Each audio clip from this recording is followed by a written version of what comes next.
Now, after winning silver at the Olympics, Khel Ratna awardee PV Sindhu as well as her coach Pullela Gopichand spoke to Shekhar Gupta in a candid interview on life, on training, discipline and even Sindhu's height advantage.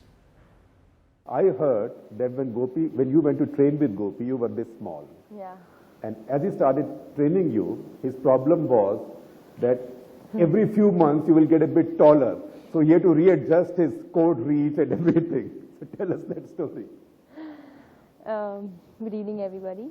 Yes, before I was like very short, and I started at the age of 8.5. So, and I've been with him since then. So he used to tell me before that, you know, if you don't become tall, then you see what's going to happen now. I've become tall, then he's like, okay, enough. So I think height is an advantage in one way because of the reach and everything, so it shouldn't be a problem. But then there are also disadvantages, you know, like sometimes when you're bending and stuff. But overall, it's not really an issue because if you can see in the country, like everywhere now, there are so many, you know, tall ladies like Carolina Marin and also Lee Zuri. So. But you were taller than her. Yeah. You were the tallest in your competition. So, Gopi, besides the fact that she kept on growing all the time, what were the other challenges you faced, and what is the potential that you saw in her when she first came in as an 8-year-old? Well, for one, I think her parents are sports persons. Her father is an Arjuna awardee in volleyball, and her mother is a volleyballer herself. So I knew that she would be tall and strong, and she was anyway lean growing up. So the challenge was that how to make her strong. So from a very young age, the idea was to get her off, to make her legs stronger so that when she grows up, she doesn't have problems at the international stage. And worked on it. It's been a slow, long process. Every now and then I had to defend myself when people would watch television and come and say, you need to work on her legs, it's not strong enough, she needs. It's easier said than done to develop strength for a tall athlete when she's already, she's still growing. But with her, I think the challenges were sometimes she was a little moody on court, gets very emotional on court, but just never a challenge with the work ethic though. It was something which was fantastic all through. I don't remember, in fact, ever having said her a time and she bargained with me about the timing or the training. So if she had to have a hard training, she would say, let's get done with it now rather than later. So that's the quality which I really liked about her. For someone that young? Yeah. Was he a tyrant? Is he a tyrant? Like, I'm very thankful to him because he's sacrificed so many things and also has been really working hard. Like not only me, but then whole day he's on court training others also since morning until evening.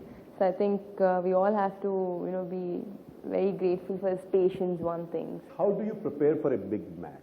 For example, this final, you know you are going to play world #1. She's a well-known player, you know her style, you know her method. What do you think the previous night? Like normally we watch her matches. Me and Gopi sir just discuss about the strategy and how to play and what to play. So accordingly we just discuss and then I get prepared, and like before the matches also we just like warm-up sessions. He'll just talk to me like, you'll have to be ready for this, or, you know, she does this and everything. So that way we prepare ourselves. Gopi, what did you tell her for each of the last 3 matches? Because those are the matches all of us watched. Well, nothing much different from what I would say in probably a state level tournament in the sense. But then it was only about strategy and plan what you need to do. I think nowhere, I don't think in the entire Olympics was there any talk of the Olympics and how important it is, because I think there's already enough pressure and she knows it at the back of her mind. So the only talk which was happening was how you need to rest and how you need to prepare and what's the strategy which needs to be played. And that's what we did. As far as the matches are concerned, I think the first round itself was a tough one. I think the one against Michelle Lee was a 3-setter, and that was a tough match to start off with. Once she was playing well and she was in control, then there was a lot more confidence which I had. But nonetheless, I think each match had to be won, and there's very little difference between winning and losing at the highest level.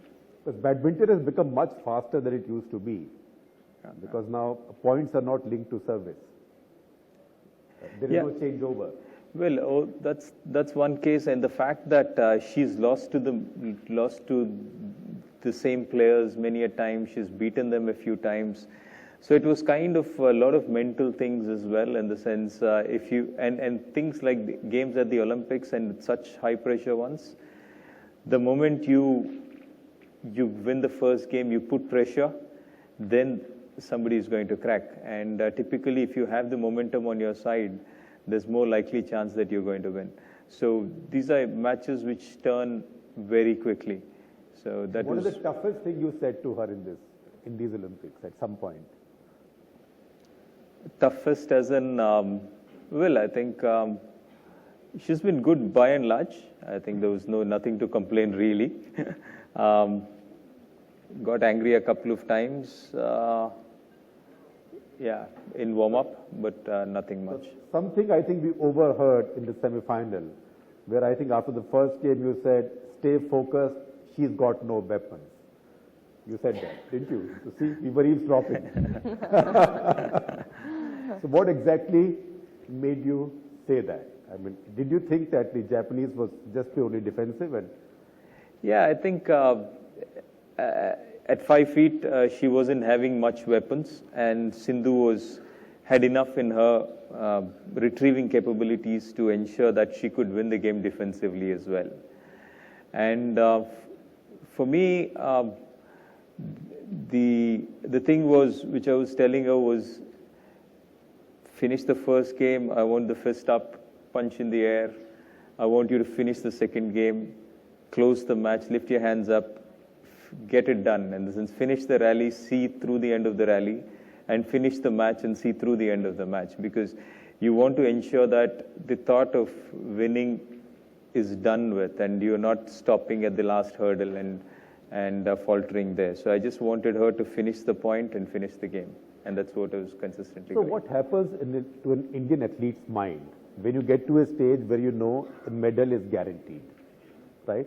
Because even the media is like that, bronze guaranteed, right? We don't say, now there's a chance for gold. Everybody says bronze guaranteed. Then you get to final, everybody says silver guaranteed, right? What happens to an athlete's mind? I think for me particularly, like this time at the Olympics, when I was playing my semi-finals, I mean before that, I was just thinking about it because I thought this time everybody was like, okay, you play the semi-finals and bronze, but then I felt, okay, in case if you lose, then you'll also have to play the losing semi-finals. So if I had to play the losing semi-finals also, but I was thinking, okay, this time I'm not going to get bronze because I had enough bronze. And then I was thinking to myself that, okay, this time I'm not going to lose no matter what. This is what I thought because I have World Championships bronze back to back.